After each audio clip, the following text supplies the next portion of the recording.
ಜೈ ಬಾಬಾ ಸ್ವಾಮಿ. ಹಿಮಾಲಯದ ಸಮರ್ಪಣಾ ಯೋಗ ಭಾಗ 1, ಸಂಚಿಕೆ 9, ಪುಟ ಸಂಖ್ಯೆ 66. ಇವತ್ತಿನ ಗ್ರಂಥ ಪಠಣವನ್ನು ಗುರುವಂದನೆಯೊಂದಿಗೆ ಪ್ರಾರಂಭ ಮಾಡೋಣ. ಓಂ ಗುರುರ್ ಬ್ರಹ್ಮ ಗುರುರ್ವಿಷ್ಣು ಗುರುರ್ದೇವೋ ಮಹೇಶ್ವರಃ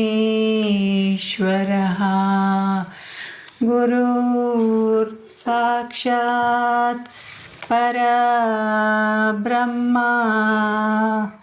ತಸ್ಮೈ ಶ್ರೀ ಗುರುವೇ ನಮಃ. ತಸ್ಮೈ ಶ್ರೀ ಗುರುವೇ ನಮಃ. ತಸ್ಮೈ ಶ್ರೀ ಗುರುವೇ ನಮಃ. ಜೈ ಬಾಬಾ ಸ್ವಾಮಿ.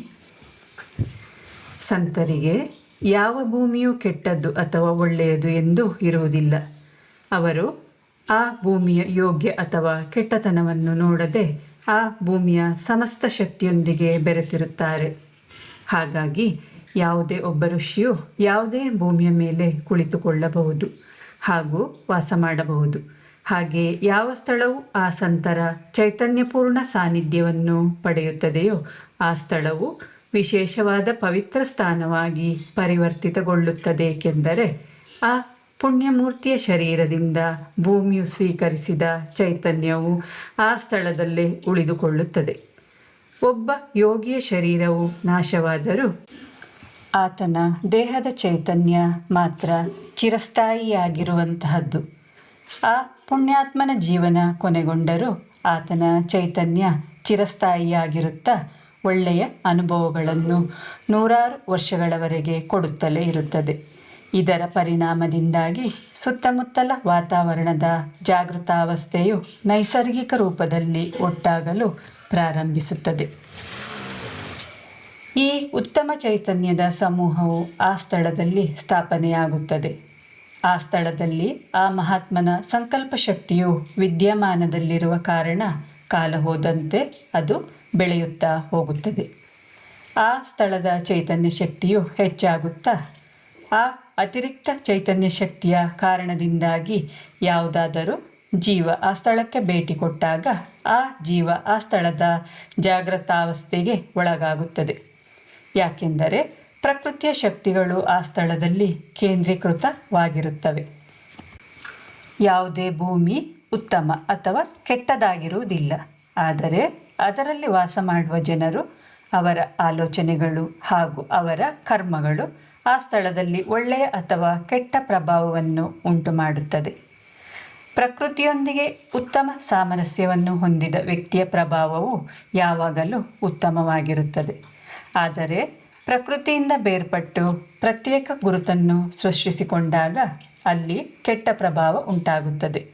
ಬೇರೆ ವ್ಯಕ್ತಿತ್ವ ಅಥವಾ ಅಭೇದ್ಯ ಸಾಮ್ಯವನ್ನು ಸೃಷ್ಟಿಸಿಕೊಂಡಾಗ ಮನುಷ್ಯ ನಗಣ್ಯನಾಗುತ್ತಾನೆ, ದುರ್ಬಲ ವ್ಯಕ್ತಿಯಾಗುತ್ತಾನೆ. ಅವನ ಜೀವನದಲ್ಲಿ ಅನೇಕ ತೊಂದರೆಗಳು ಹುಟ್ಟಿಕೊಳ್ಳುತ್ತವೆ. ಹಾಗೆಯೇ ಅವನ ಪ್ರಭಾವವು ಕ್ಷೀಣಿಸುತ್ತಾ ಹೋಗುತ್ತದೆ. ಪ್ರಕೃತಿಯಿಂದ ಹೊರಬಂದ ವ್ಯಕ್ತಿಯು ಬಲಹೀನನಾಗಿ ಅವನ ದುರ್ಬಲ ವಿಚಾರಗಳಿಂದಾಗಿ ಅವನು ವಾಸ ಮಾಡುವ ಮನೆಯೊಳಗಿನ ಸಾಮರ್ಥ್ಯ ಮತ್ತು ಚೈತನ್ಯ ಶಕ್ತಿಯು ಕ್ಷೀಣಿಸುತ್ತದೆ. ಮನುಷ್ಯರು ಉಸಿರಾಡುವ ಹಾಗೆ ಗಿಡಗಳು ಉಸಿರಾಡುತ್ತವೆ. ಅದೇ ರೀತಿಯಾಗಿ ಒಂದು ಸ್ಥಳವು ಉಸಿರಾಡುತ್ತಿರುತ್ತದೆ. ಒಂದು ಸ್ಥಳವು ಎಲ್ಲ ದಿಕ್ಕುಗಳಿಂದ ಸರಾಗವಾಗಿ ಚೈತನ್ಯ ಶಕ್ತಿಯನ್ನು ಪಡೆಯುತ್ತಲೇ ಇದ್ದರೆ ಆ ಸ್ಥಳವು ಸಮತೋಲನ ಸ್ಥಿತಿಯನ್ನು ಪಡೆದುಕೊಳ್ಳುತ್ತದೆ. ಈ ವಿಷಯವನ್ನು ಗುರುಗಳು ಒಂದು ಪ್ರಯೋಗದ ಮೂಲಕ ನನಗೆ ವಿವರಿಸಲು ಪ್ರಯತ್ನಿಸಿದರು. ಅವರು ಒಂದೇ ವೃಕ್ಷದ 2 ಬೀಜಗಳನ್ನು ತೆಗೆದುಕೊಂಡು ಒಂದು ಬೀಜವನ್ನು ಒಂದು ಜಾಗದಲ್ಲಿ ಹಾಗೂ ಇನ್ನೊಂದು ಬೀಜವನ್ನು ಮತ್ತೊಂದು ಸ್ಥಳದಲ್ಲಿ ಬಿತ್ತಿದರು. ಇವೆರಡರಲ್ಲಿ ವಿಶಿಷ್ಟ ಜಾಗದಲ್ಲಿದ್ದ ಒಂದು ಬೀಜಕ್ಕೆ ವಿವಿಧ ದಿಕ್ಕುಗಳಿಂದ ಶಕ್ತಿಯನ್ನು ನೀಡುತ್ತಿದ್ದರು. ಮೊದಲು ಪೂರ್ವ ದಿಶೆ ಮುಖ ಮಾಡಿ ಶಕ್ತಿಯನ್ನು ಹೀರಿ ಆ ಬೀಜಕ್ಕೆ ರವಾನಿಸುತ್ತಿದ್ದರು. ನಂತರ ದಕ್ಷಿಣ ದಿಕ್ಕಿಗೆ ಕುಳಿತು ಆ ಬೀಜಕ್ಕೆ ಚೈತನ್ಯವನ್ನು ಕೊಡುತ್ತಿದ್ದರು. ನಂತರ ಪಶ್ಚಿಮ ದಿಕ್ಕಿಗೆ ಮುಖ ಮಾಡಿ ಕುಳಿತು ಜೀವಶಕ್ತಿಯನ್ನು ಎಳೆದುಕೊಂಡು ಆ ಬೀಜಕ್ಕೆ ಧಾರೆ ಎರೆಯುತ್ತಿದ್ದರು. ಕೊನೆಗೆ ಉತ್ತರ ದಿಕ್ಕಿಗೆ ಮುಖ ಮಾಡಿ ಕುಳಿತು ಚೈತನ್ಯವನ್ನು ಗ್ರಹಣ ಮಾಡಿಕೊಂಡು ಆ ಬೀಜಕ್ಕೆ ನೀಡುತ್ತಿದ್ದರು. 8 ದಿನಗಳ ನಂತರ ನೋಡಿದಾಗ ಯಾವ ಬೀಜವು ನಿರಂತರವಾಗಿ ಚೈತನ್ಯ ಶಕ್ತಿಯನ್ನು ಗುರುಗಳಿಂದ ಪಡೆದಿತ್ತೋ ಆ ಬೀಜವು ಮೊಳಕೆಯೊಡೆದು ಎಲೆಗಳನ್ನು ಪಡೆದು ಬೆಳೆದಿತ್ತು. ಆದರೆ ಇನ್ನೊಂದು ಸಾಮಾನ್ಯ ಬೀಜ ಇನ್ನೂ ಮೊಳಕೆಯೊಡೆದಿರಲಿಲ್ಲ. ಗುರುಗಳು ಎಲ್ಲ ದಿಕ್ಕುಗಳಿಂದ ಶಕ್ತಿಯನ್ನು ಗ್ರಹಣ ಮಾಡಿ ಆ ಸಮತೋಲನ ಶಕ್ತಿಯನ್ನು ಆ ಬೀಜಕ್ಕೆ ಧಾರೆ ಎರೆದಾಗ ಅದಕ್ಕೆ ಬಹುಬೇಗ ಮುನ್ನಡೆಯನ್ನು ಪಡೆಯಲು ಸಾಧ್ಯವಾಗಿತ್ತು. ಪೂರ್ವ, ದಕ್ಷಿಣ, ಪಶ್ಚಿಮ ಹಾಗೂ ಉತ್ತರ ಹೀಗೆ ಈ ಎಲ್ಲ 4 ದಿಕ್ಕುಗಳಿಂದ ನಿಶ್ಚಿತ ಕ್ರಮದಲ್ಲಿ ಶಕ್ತಿ ಕೊಡುವುದನ್ನು ಪಾಲಿಸಿದರೆ ಅದು ಹೆಚ್ಚು ಪರಿಣಾಮಕಾರಿಯಾಗಬಲ್ಲದು. ಹಾಗೆಯೇ ಮನುಷ್ಯ ಕೂಡ ಅವನ ನಿವಾಸ ಸ್ಥಾನವನ್ನು ಎಲ್ಲ 4 ದಿಕ್ಕುಗಳಲ್ಲಿಯೂ ತೆರೆದಿಡಬೇಕು. ಆಗ ಎಲ್ಲ 4 ದಿಕ್ಕುಗಳಿಂದ ಶಕ್ತಿ ಕೂಡಿ ಒಟ್ಟಾಗಲು ಅದು ಸಹಕಾರಿಯಾಗುತ್ತದೆ. ಇದೇ ಆಧಾರದ ಮೇಲೆ ವಾಸ್ತುಶಾಸ್ತ್ರವನ್ನು ರಚಿಸಲಾಗಿದೆ. ಈ ದಿಕ್ಕುಗಳಿಂದ ಬರುವ ಬಲ ಹಾಗೂ ಉತ್ಸಾಹದ ಜ್ಞಾನವು ಪಶು ಪಕ್ಷಿಗಳಿಗೂ ಇರುತ್ತದೆ. ಒಂದು ಸ್ಥಳವು ಎಲ್ಲ 4 ದಿಕ್ಕುಗಳಿಂದ ಶಕ್ತಿಯನ್ನು ಸೆಳೆದುಕೊಳ್ಳುವುದು ಅತ್ಯಂತ ಅವಶ್ಯಕವಾಗಿದೆ. ಮನುಷ್ಯ ಕೇವಲ ವಿಚಾರಗಳನ್ನಷ್ಟೇ ಮಾಡುತ್ತಾ ತನ್ನ ಸುತ್ತಲೂ ಕೆಟ್ಟ ಶಕ್ತಿಯನ್ನು ನಿರ್ಮಾಣ ಮಾಡಿಕೊಳ್ಳುತ್ತಾನೆ. ಹಾಗಾಗಿ ಅವನಿಗೆ ಹೊರಗಿನ ಉತ್ತಮ ಶಕ್ತಿಯನ್ನು ಗ್ರಹಣ ಮಾಡಿಕೊಳ್ಳಲು ಸಾಧ್ಯವಾಗುವುದಿಲ್ಲ. ಸಾಧಾರಣವಾಗಿ ಏನಾಗುತ್ತದೆಂದರೆ ನಾವು ನಮ್ಮ ಮನಸ್ಸನ್ನು ಒಂದು ನಿರ್ದಿಷ್ಟ ವಸ್ತುವಿನ ಮೇಲೆ ಕೇಂದ್ರೀಕರಿಸಿದಾಗ ನಮಗೆ ಅದರ ಬಗ್ಗೆ ವಿಚಾರಗಳು ಬರಲು ಆರಂಭಿಸುತ್ತವೆ. ಒಂದು ಸ್ಥಳಕ್ಕೆ ಸಂಬಂಧಿಸಿದಂತೆಯೂ ಹಾಗೆ ಆಗುತ್ತದೆ. ಆ ವ್ಯಕ್ತಿ ತನಗೆ ಅರಿವಿಲ್ಲದೆಯೇ ಆ ಸ್ಥಳದ ವಿಚಾರಗಳನ್ನು ತನ್ನ ಚಿತ್ತದಲ್ಲಿ ಶೇಖರಿಸಿಟ್ಟಿರುತ್ತಾನೆ. ಅದನ್ನೇ ಅವನು ತನ್ನ ಕನಸಿನಲ್ಲೂ ನೋಡುತ್ತಾನೆ. ಆದರೆ ಅವನು ತನ್ನ ಕನಸಿನಲ್ಲಿ ನೋಡುವ ವಿಚಾರಗಳು ಹಲವಾರು ಬಗೆಯ ಮಿಶ್ರಣವಾಗಿರುತ್ತದೆ. ಹೀಗೆ ಕನಸು ಕೂಡ ನಮ್ಮ ಜೀವಿತ ಕಾಲದ ಬೇರೆ ಬೇರೆ ಬೆಳವಣಿಗೆ ಸ್ಥಿತಿಗಳ ಮಿಶ್ರಣವಾಗಿದೆ. ಪ್ರಜ್ಞತೆಯೊಂದಿಗೆ ಒಳ್ಳೆಯ ಸಾಮರಸ್ಯವನ್ನು ಕಲ್ಪಿಸಿಕೊಂಡಿರುವ ಜನರ ಸಾಮೂಹಿಕತೆಯ ಸಾನ್ನಿಧ್ಯದಲ್ಲಿ ಮನುಷ್ಯ ತನ್ನ ಚಿತ್ತವನ್ನು ಶುದ್ಧೀಕರಿಸಿಕೊಳ್ಳಬಹುದು. ಇಂತಹ ಒಳ್ಳೆಯ ಸಮುದಾಯವನ್ನು ಪಡೆಯಲು ಸದ್ಗುರುವು ಉತ್ತಮ ಮಾಧ್ಯಮವಾಗಿರುತ್ತಾನೆ. ನಾವು ನಮ್ಮ ಚಿತ್ತವನ್ನು ಸಶಕ್ತಗೊಳಿಸಲು ಇಚ್ಛಿಸಿದಲ್ಲಿ ನಮ್ಮ ಮನಸ್ಸನ್ನು ಶಾಶ್ವತ ವಸ್ತುಗಳ ಮೇಲೆ ಕೇಂದ್ರೀಕರಿಸಬೇಕು. ನಾವೇನಾದರೂ ಭೌತಿಕ ವಸ್ತುಗಳ ಮೇಲೆ ನಮ್ಮ ಚಿತ್ತವನ್ನು ಕೇಂದ್ರೀಕರಿಸಿದರೆ ಆ ವಸ್ತುಗಳು ಹಾಳಾಗಿ ಹೋಗುವ ಗುಣ ಹೊಂದಿರುವುದರಿಂದ ನಮ್ಮ ಚಿತ್ತವು ನಷ್ಟವಾಗಿ ಹೋಗುತ್ತದೆ. ಹಾಗಾಗಿ ನಮ್ಮ ಚಿತ್ತವನ್ನು ಶಾಶ್ವತವಾಗಿ ಇರುವಂತಹ ನಿತ್ಯ ವಸ್ತುಗಳೊಂದಿಗೆ ಕೇಂದ್ರೀಕರಿಸಬೇಕು. ಚಿತ್ತವನ್ನು ಒಂದು ಇಂದ್ರಿಯವೆಂದು ಹೇಳಬಹುದು. ಹೇಗೆ ನಾವು ನಮ್ಮ ಕಣ್ಣುಗಳಿಂದ ನೋಡಬಹುದೋ, ಕಿವಿಗಳಿಂದ ಆಲಿಸಬಹುದೋ, ಅದೇ ಪ್ರಕಾರವಾಗಿ ನಮ್ಮ ಚಿತ್ತದಿಂದ ಎಲ್ಲ ಇಂದ್ರಿಯಗಳ ಅನುಭವವನ್ನು ಪಡೆಯಬಹುದು. ನಮ್ಮ ಚಿತ್ತದಿಂದ ಜ್ಞಾನವನ್ನು ಪಡೆಯಬಹುದು. ಇದೆಲ್ಲ ನಿಧಾನವಾಗಿ ಅಭ್ಯಾಸದಿಂದ ಸಾಧ್ಯವಾಗುತ್ತದೆ. ನಮ್ಮ ಚಿತ್ತ ಸ್ವಚ್ಛಗೊಳ್ಳುತ್ತಾ ಹೋದ ಹಾಗೆ ಅದರ ಮೇಲೆ ನಿಯಂತ್ರಣವಿಡಲು ಅಧಿಕ ಕಠಿಣವಾಗುತ್ತದೆ. ಆದ್ದರಿಂದ ನಮಗೆ ನಮ್ಮ ಚಿತ್ತದ ಮೇಲೆ ಎಷ್ಟು ನಿಯಂತ್ರಣ ಚಲಾಯಿಸಲು ಸಾಧ್ಯವೋ ಅಷ್ಟರ ಮಟ್ಟಿಗೆ ಮಾತ್ರ ಚಿತ್ತವನ್ನು ಶುದ್ಧೀಕರಿಸಬೇಕು. ಇಲ್ಲದಿದ್ದರೆ ಚಿತ್ತವು ಶುದ್ಧ ಹಾಗೂ ಪವಿತ್ರವಾಗಿದ್ದರೂ ಅದು ನಿಯಂತ್ರಣವಿಲ್ಲದ ಚಿತ್ತವಾಗಿ ನಮಗೆ ಘಾತಕ ಉಂಟು ಮಾಡುವಂಥದ್ದಾಗುತ್ತದೆ. ಒಂದು ಮುಖ್ಯವಾದ ದಿನ ಬೆಳಗಿನ ಸಮಯ ಗುರುದೇವರು ನನ್ನನ್ನು ಎಬ್ಬಿಸಿ ಅವರೊಂದಿಗೆ ಗುಹೆಯಿಂದ ಹೊರಗೆ ಕರೆದೊಯ್ದರು. ನಾವು ಉತ್ತರ ದಿಕ್ಕಿಗೆ ನಡೆಯಲಾರಂಭಿಸಿದೆವು. ಬಹಳಷ್ಟು ದೂರ ನಡೆದ ನಂತರ ನಾವು 2 ದೊಡ್ಡ ಬಂಡೆಕಲ್ಲುಗಳ ಬಳಿ ಬಂದೆವು.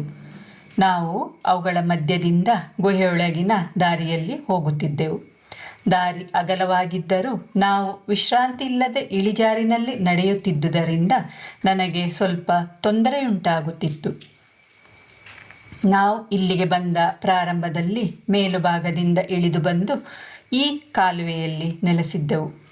ಆದರೆ ಈಗ ಇವರು ನನ್ನನ್ನು ಇನ್ನೂ ಕೆಳಗೆ ಕಣಿವೆಯೊಳಗೆ ಕರೆದೊಯ್ಯುತ್ತಿದ್ದಾರಲ್ಲ ಎಂದು ನನ್ನಷ್ಟಕ್ಕೆ ನಾನು ವಿಚಾರ ಮಾಡುತ್ತಿದ್ದರೂ ಯಾಕೋ ಗೊತ್ತಿಲ್ಲ, ಅವರನ್ನು ಎಲ್ಲಿಗೆ ಹೋಗುತ್ತಿರುವುದಾಗಿ ಕೇಳಲು ಧೈರ್ಯವೇ ಬರಲಿಲ್ಲ. ಬಹಳಷ್ಟು ದೂರ ಇಳಿದ ಮೇಲೆ ಸ್ವಲ್ಪ ಹೊತ್ತು ನಿಂತರು. ಸ್ವಲ್ಪ ಹೊತ್ತು ವಿಶ್ರಮಿಸು, ಈಗ ನಿನ್ನನ್ನು ಇನ್ನೊಂದು ಪ್ರಪಂಚಕ್ಕೆ ಕರೆದೊಯ್ಯುತ್ತಿದ್ದೇನೆ. ಆ ಪ್ರಪಂಚವು ನಿನ್ನ ಕಲ್ಪನೆಗೆ ನಿಲುಕದಂತಹದ್ದಾಗಿರುತ್ತದೆ ಎಂದರು. ತುಸು ವಿಶ್ರಾಂತಿ ಪಡೆದ ನಂತರ ಪುನಃ ನಡೆಯಲಾರಂಭಿಸಿದೆವು. ಒಂದು ಗಿಡಮೂಲಿಕೆಯ ರೆಂಬೆಯನ್ನು ದೀವಟಿಗೆಯಾಗಿ ಹೊತ್ತಿಸಿಕೊಂಡಾಗ ಅದು ಪಂಜಿನ ಹಾಗೆ ನಮಗೆ ದಾರಿಗೆ ಬೆಳಕನ್ನು ಚೆಲ್ಲುತ್ತಿತ್ತು. ಅದು ಒಂದು ದೊಡ್ಡ ಮೊಂಬತ್ತಿಯಂತೆ ಉರಿಯುತ್ತಿತ್ತು. ನನಗೆ ಆ ಹಾದಿಯಲ್ಲಿ ನಡೆಯಲು ಪ್ರಯಾಸವಾಗುತ್ತಿತ್ತು. ಆಗಾಗ್ಗೆ ನಿಲ್ಲುತ್ತಾ ಕುಳಿತುಕೊಳ್ಳುತ್ತಾ ಅವರನ್ನು ಹಿಂಬಾಲಿಸುತ್ತಿದ್ದೆ. ನಮ್ಮ ಸುತ್ತ ತುಂಬ ಕತ್ತಲಿತ್ತು. ಬಹಳ ಕಷ್ಟಪಟ್ಟು ನೋಡಲು ಪ್ರಯತ್ನಿಸಿದಾಗ ನನ್ನ ಸೊಂಟದ ಅಡಿಯ ಜಾಗವಷ್ಟೇ ಗೋಚರವಾಗುತ್ತಿತ್ತು. ಗುರುಗಳು ಪೊದೆಗಳ ಮಧ್ಯೆ ದಾರಿಯನ್ನು ತುಂಡರಿಸುತ್ತಾ ನಡೆಯಲಾರಂಭಿಸಿದರು. ಮುಂದೆ ತುಂಬ ಪೊದೆಗಳು, ಕಲ್ಲುಗಳು ಇದ್ದವು. ಆದರೆ ಅವರು ಅಡ್ಡಪಡಿಸಲಾಗದ ನಿಶ್ಚಿತವಾದ ರೀತಿಯಲ್ಲಿ ನಡೆಯುತ್ತಿದ್ದರು. ಅವರು ನನಗಾಗಿ ಸೃಷ್ಟಿಸುತ್ತಿದ್ದ ದಾರಿಯಲ್ಲಿ ನಡೆಯುತ್ತಾ ಅವರನ್ನು ಹಿಂಬಾಲಿಸುತ್ತಲೇ ಹೋದೆ. ಯಾವುದಾದರೂ ಪ್ರಾಣಿ ಬಂದರೆ, ನಮಗೆ ಸರಿಯಾಗಿ ಕಾಣಿಸದೆ ಹೋದರೆ ಏನು ಮಾಡುವುದೆಂದು ಭಯಪಡುತ್ತಿದ್ದೆ. ನನಗೆ ಅವರೊಂದಿಗೆ ನಡೆಯುವುದು ಬಿಟ್ಟರೆ ಬೇರೆ ದಾರಿ ಇರಲಿಲ್ಲ. ಹಿಂತಿರುಗಿ ನನ್ನಷ್ಟಕ್ಕೆ ಹೋಗುವಂತೆಯೂ ಇರಲಿಲ್ಲ. ನನ್ನ ಪರಿಸ್ಥಿತಿಯು ಮಾಡು ಇಲ್ಲವೇ ಮಡಿ ಎಂಬಂತಿತ್ತು. ನಂತರ ಹರಿಯುವ ನೀರಿನ ಶಬ್ದದ ಅರಿವಾಗತೊಡಗಿತ್ತು. ನಾವು ನಡೆಯುತ್ತಿದ್ದ ಹಾಗೆ ಆ ನೀರಿನ ಶಬ್ದ ತುಸು ಜೋರಾಗಿ ಕೇಳಲಾರಂಭಿಸಿತು. ನಾವು ನೀರಿರುವ ದಿಕ್ಕಿನಲ್ಲಿ ನಡೆಯುತ್ತಿದ್ದೇವೆ ಎಂದು ನನಗೆ ಅರ್ಥವಾಯಿತು. ಕೆಲವು ಗಂಟೆಗಳ ಕಾಲ ನಡೆದ ಮೇಲೆ ನಾವು ಆ ಗುಹೆಯಿಂದ ಹೊರಗೆ ನಡೆಯಲಾರಂಭಿಸಿದೆವು. ಆ ಹೊರಗಿನ ದೃಶ್ಯ ನಿಜವಾಗಿಯೂ ಸುಂದರವಾಗಿತ್ತು. ಅದು ಒಂದು ಅದ್ಭುತ ಪ್ರಾಕೃತಿಕ ದೃಶ್ಯವಾಗಿತ್ತು. ನಾವು ಈಗ ತಾನೇ ಹೊರಗೆ ಬಂದ ಗುಹೆಯ ಹತ್ತಿರದಲ್ಲೇ ಒಂದು ದೊಡ್ಡ ಜಲಪಾತವಿತ್ತು. ಆ ಜಲಪಾತ ಒಂದು ಗುಹೆಯೊಳಗೆ ಹರಿಯುವುದನ್ನು ನೋಡಿದೆ. ಆ ನೀರಿನ ಮೂಲಕ ಆ ಗುಹೆಯೊಳಗೆ ನಡೆಯಲಾರಂಭಿಸಿದೆವು. ಅದರೊಳಗಿನ ದೃಶ್ಯ ಮನೋಹರವಾಗಿತ್ತು. ಅಲ್ಲಿ ವಿವಿಧ ಬಗೆಯ ಗಿಡಗಳಿದ್ದವು. ನೀರಿನ ಬದಿಯ ಗೋಡೆಗಳಲ್ಲಿ ಕಡುಕಿತ್ತಲೆ ಬಣ್ಣದ ಕೆತ್ತಿದ ಆಕಾರಗಳಿದ್ದವು. ಆ ನೀರಿನಲ್ಲಿ ಕಬ್ಬಿಣ ಅಂಶ ಜಾಸ್ತಿ ಇತ್ತು. ಅದರಿಂದಾಗಿ ನೀರಿನ ಮಟ್ಟ ಮೇಲೇರಿದಾಗ ಅದರಲ್ಲಿ ತೇಲುತ್ತಿದ್ದ ಕಿತ್ತಳೆ, ಹಳದಿ, ಬಿಳಿ ಹಾಗೂ ಹಸಿರು ಬಣ್ಣಗಳನ್ನು ನೀರಿನ ಅಲೆಗಳು ಅಲ್ಲಿಯ ಆ ಗೋಡೆಗಳಿಗೆ ಹಚ್ಚಿ ಆಕಾರಗಳನ್ನು ಬಿಡಿಸಿದ್ದವು. ಆ ಕೊಳದ ಎರಡು ಬದಿಯಲ್ಲೂ ಇದ್ದ ವರ್ಣಮಯ ಆಕಾರಗಳು ಯಾರೋ ಚಿತ್ರಕಾರ ಚಿತ್ರ ಬಿಡಿಸಿಟ್ಟಂತೆ ಕಾಣುತ್ತಿದ್ದವು. ನಾವು ಮುಂದೆ ಹೋದ ಹಾಗೆಯೇ ನೀರಿನ ಹರಿವು ಇಳಿಮುಖವಾಗಿತ್ತು. ಅದು ಅಗಲವಾಗಿ ಇತರ ಸ್ಥಳಗಳಲ್ಲಿ ಹರಡಿಕೊಂಡಿತ್ತು. ಮುಂದೆ ಹೋದಾಗ ಆ ಗುಹೆಯ ಮಾಡಿನ ಮೇಲಿನಿಂದ ನೀರಿನ ಹನಿ ಬೀಳುತ್ತಿತ್ತು. ಸಾವಿರಾರು ವರ್ಷಗಳಿಂದ ಬೀಳುತ್ತಲೇ ಇದೆ ಎಂಬಂತಿತ್ತು. ಆ ರೀತಿಯಾಗಿ ನೀರಿನ ಹನಿ ಬೀಳುತ್ತಲೇ ಇದ್ದುದರಿಂದ ಅಲ್ಲಿ ಒಂದು ಶಿವಲಿಂಗವನ್ನು ಹೋಲುವ ಆಕಾರ ರೂಪುಗೊಂಡು ತಲೆ ಎತ್ತಿ ನಿಂತಿತ್ತು. ನೀರಿನಲ್ಲಿದ್ದ ಖನಿಜ ಅಂಶಗಳು ಆ ಸ್ಥಾನದಲ್ಲಿ ಒಟ್ಟಾಗಿದ್ದವು. ಅಲ್ಲೇ ಸ್ವಲ್ಪ ಹೊತ್ತು ವಿಶ್ರಮಿಸಿ ಪುನಃ ನಡೆಯಲಾರಂಭಿಸಿದೆವು. ನಾನು ಹಿಂತಿರುಗಿ ನೋಡುತ್ತಾ ನಡೆಯುತ್ತಿದ್ದೆ. ಯಾಕೆಂದರೆ ವಾಪಸ್ಸಾಗುವಾಗ ಇದೇ ಹಾದಿಯಲ್ಲಿ ಇಷ್ಟೇ ಅಂತರವನ್ನು ಕ್ರಮಿಸಿ ಬರಬೇಕಾಗಿತ್ತು. ಆ ಪ್ರಾಕೃತಿಕ ದೃಶ್ಯವು ಸುಂದರವಾಗಿತ್ತು. ಆದರೆ ಒಟ್ಟೊಟ್ಟಿಗೆ ಭಯವೂ ಆಗುತ್ತಿತ್ತು. ನಾವು ಭೂಮಿಯ ಯಾವ ಭಾಗದಲ್ಲಿದ್ದೇವೆಂದು ಯೋಚಿಸುತ್ತಿದ್ದೆ. ಆ ನೀರಿನಲ್ಲಿ ಕಬ್ಬಿಣ ಅಂಶಗಳಿಂದ ಕೂಡಿದ ಬಣ್ಣಗಳು ವಿವಿಧ ಆಕಾರಗಳನ್ನು ರೂಪಿಸುತ್ತಲೇ ಇದ್ದವು. ಗುರುಗಳು ಮುಂದೆ ಹೋಗಿ ಒಂದು ಬಂಡೆಯ ಮೇಲೆ ಕುಳಿತು ನನ್ನನ್ನು ಎದುರು ಬಂಡೆಯ ಮೇಲೆ ಕುಳ್ಳಿರಿಸಿ ಸ್ವಲ್ಪ ಹೊತ್ತು ಕಣ್ಣುಗಳನ್ನು ಮುಚ್ಚಲು ಹೇಳಿದರು. ಸ್ವಲ್ಪ ಹೊತ್ತಿನ ಬಳಿಕ ಅವರು ತಮ್ಮ ಕಣ್ಣುಗಳನ್ನು ಮುಚ್ಚಿಕೊಂಡರು. ಬಳಿಕ ನನ್ನ ಕಣ್ಣುಗುಡ್ಡೆಗಳು ಭಾರವಾಗಿ ಹಾಗೆಯೇ ನನಗರಿವಿಲ್ಲದೆಯೇ ಗಾಢವಾದ ಧ್ಯಾನದ ಸ್ಥಿತಿಗೆ ಹೋಗಿಬಿಟ್ಟೆನು. ಜೈ ಬಾಬಾ ಸ್ವಾಮಿ. ಇವತ್ತಿನ ಗ್ರಂಥ ಪಠಣವನ್ನು ಮುಕ್ತಾಯಗೊಳಿಸುತ್ತಿದ್ದೇನೆ. ಈಗ ಶಾಂತಿ ಪಾಠ. ಓಂ ದ್ಯೋ ಶಾಂತಿ ಅಂತರಿಕ್ಷಗಂ ಶಾಂತಿ ಪೃಥ್ವೀ ಶಾಂತಿ ಆಪಃ ಶಾಂತಿ ಔಷಧಯಃ ಶಾಂತಿ ವನಸ್ಪತಯಃ ಶಾಂತಿ ವಿಶ್ವೇ ದೇವಃ ಶಾಂತಿ ಬ್ರಹ್ಮ ಶಾಂತಿ ಸರ್ವಗಂ ಶಾಂತಿ ಶಾಂತಿರೇವ ಶಾಂತಿ ಸಾಮಾ ಶಾಂತಿರೇಧಿ. ಓಂ ಶಾಂತಿ ಶಾಂತಿ ಶಾಂತಿ. ಸರ್ವರಿಷ್ಟ ಸುಶಾಂತಿರ್ಭವತು. ಜೈ ಬಾಬಾ ಸ್ವಾಮಿ.